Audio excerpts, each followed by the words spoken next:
Alright guys, good morning. I'm doing this for a second time. It's 09:24 on Wednesday, June 5th, 2024. I really hope I don't get interrupted by text messages again, because I cannot be doing with that. Because it reveals either people's numbers, people's names, people's address. I can't do that.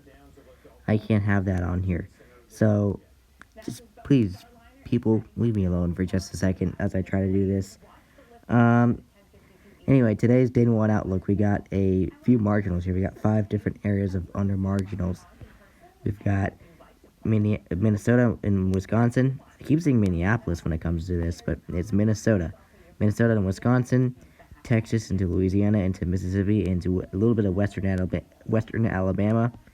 We got one in Michigan, Indiana, Ohio, Pennsylvania, and New York. New York State, I should say, not city. New Hampshire and Maine, and areas into Virginia, D.C., and Maryland. So let's see what we've got going on here today for people's risks today. So it looks like we got Houston, San Antonio, Detroit, Indianapolis, and Columbus are under the areas of the green, in the darker green, which is the marginal. So, and yes, more places are under that. They just don't list it all.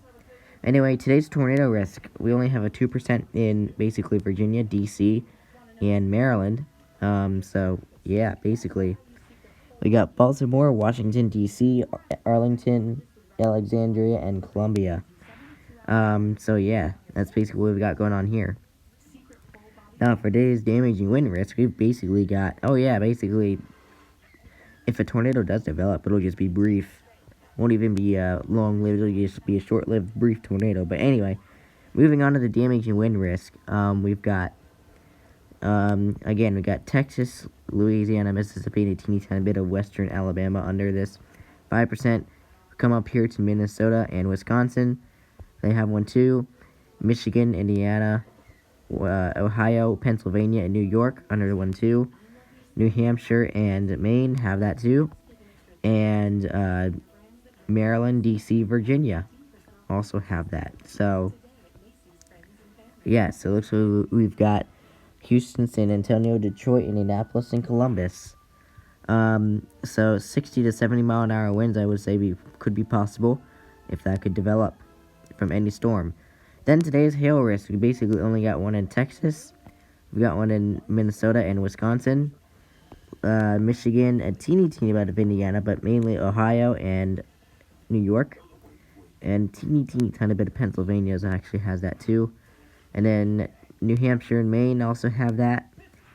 And as you can clearly see, D.C., Maryland, Virginia do not have that. So, let's see what we've got going on for today's hail risk. Looks like we got San Antonio, Detroit, Austin, Cleveland, and Minneapolis under this 5% hail risk. So definitely I would say 1/4 to 2-inch hail could be possible with any of these storms that could develop. So be mindful of that. That could be possible. Anyway, Storm Prediction Center says today, strong storms are possible across portions of the upper Midwest, Great Lakes, Northeast, Mid-Atlantic, and Texas coastal plain to the southern Mississippi. So, that's basically today's risk. Even though it's kind of on a low end, you should still remain alert and stay weather aware.